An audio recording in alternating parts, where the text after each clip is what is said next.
हाय। सो भाइयों और बहनों, नीट का रिज़ल्ट आ चुका है और मेरा भी रिज़ल्ट आ चुका है। या तो मैं आपको बताती हूँ मेरे साथ हुआ क्या है। इतना खुश लग रही हूँ लेकिन उसका रीज़न अभी बताती हूँ। उसके बाद मैं अपना एग्जैक्ट मार्क्स बताऊँगी। तो as you all know 412 something I was getting after the release of the provisional answer key, जो मैंने बताया था आप लोगों को शॉर्ट्स में। देन उसके बाद क्या हुआ, नीट रिज़ल्ट आया, ठीक है।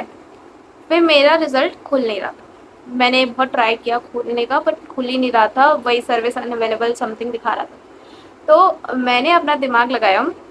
अब मैंने क्या किया, मैं ना किसी ग्रुप में जॉइन हुई हूँ, मतलब टेलीग्राम पे ग्रुप्स होते हैं ना, तो उसमें मैं जॉइन हूँ जिसमें नीट एस्पिरेंट्स ही भरे हुए हैं। तो मैंने अपना दिमाग लगाया कि चलो मार्क्स तो मुझे पता ही है, दूसरों के मार्क्स और रैंक देख के अपने मार्क्स या रैंक अज्यूम कर लेते हैं। मतलब अपने मार्क्स पे जो रैंक बने होंगे अज्यूम कर लेते हैं और पता तो चल ही जाएगा फिर मुझे मिल रहा है कि नहीं मिल रहा है। तो मैंने क्या किया, मैंने 412 समथिंग सोच के एक बच्चा था 420 उसके कुछ मार्क्स आ रहे थे और उसका रैंक था 1.8 लाख समथिंग। तो मैंने भी अपना मार्क्स वही एज्यूम कर लिया कि ठीक है मेरे भी मार्क्स वही हैं। अब फिर वो तो अब मतलब मुझे मैंने एज्यूम कर लिया और मुझे लगा कि यही ठीक है। अब उसके बाद जो मतलब जो सैडनेस मुझे आई कि अब मुझे कुछ भी नहीं मिलेगा, मतलब कुछ भी नहीं मिलेगा। और ऑलरेडी कोई और मैंने फॉर्म भी नहीं भर रखा था। तो यही हुआ। फिर उसके बाद मैंने अपने पेरेंट्स को भी बता दिया, मतलब मम्मी को बता दिया, पापा को बताने का हिम्मत भी नहीं हुआ। वो घर पे भी नहीं थे, फ़ोन करके पूछ तो रहे थे, मैंने बोला कि रिज़ल्ट खुला ही नहीं है। तो मम्मी को सिर्फ बताया, मम्मी पूछने लगी कुछ मिलेगा नहीं मिलेगा। तो नहीं मिलेगा क्योंकि उसमें कुछ भी नहीं मिल रहा था। देन उसके बाद पापा घर पे आए। पापा बोले कि बताओ क्या बन रहा है, रिजल्ट खुला कि नहीं खुला।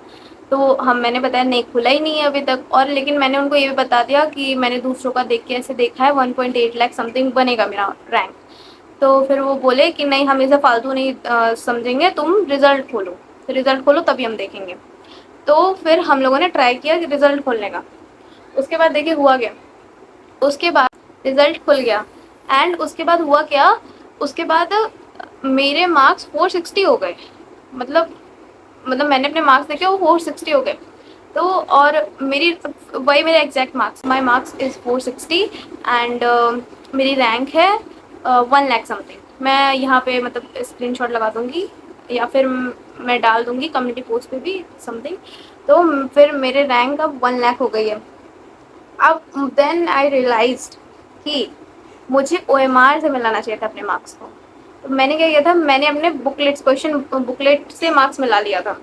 और उसके बाद मेरे मार्क्स 412 बन रहे थे बट मेरे एक्चुअल मार्क्स 460 थे। या तो उसके बाद जो खुशी हुई है, इसलिए आप लोगों को लग रहा होगा भाई मार्क्स मतलब उतने कुछ अच्छे नहीं आए हैं, एमबीबीएस तो नहीं मिल रहा, हुआ तो नहीं, लेकिन फिर भी एक तरीके से इज्जत तो बच गई है। मतलब जो मेरे रैंक 1.8 लाख आ रही थी जिसमें मुझे कुछ भी नहीं मिल रहा था, अब 1 लाख रैंक है। तो उसमें एटलीस्ट होम्योपैथिक आयुर्वेदिक भी मिल सकता है, काउंसलिंग अच्छे से करूँ तो वो भी मिल सकता है और होम्योपैथिक भी मिल रहा है। इज्जत तो बच गई ड्रॉप ईयर लेने की। तो दैट वाज माय स्टोरी।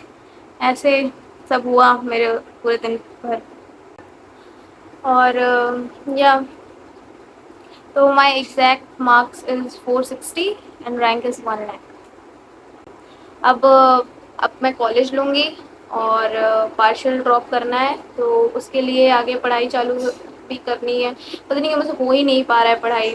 मैं बहुत कोशिश कर रही हूँ पढ़ाई चालू करूँ बट मन नहीं कर रहा था। लेकिन अब थोड़ा झटका लग गया है, तो अब अच्छे से करनी पड़ेगी, मतलब हो जाएगा, करते हैं। And yeah that was my marks and tell me your marks in the comment section. अपने भी मार्क्स बताइएगा। So yeah, bye bye guys. Be happy.